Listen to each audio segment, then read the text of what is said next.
Мне кажется порою, что солдат с кровавых не пришедшие полей не в землю нашу полегли когда-то, а превратились в белых журавлей.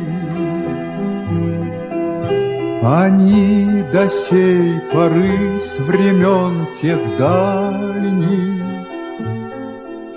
летят и подают нам голоса.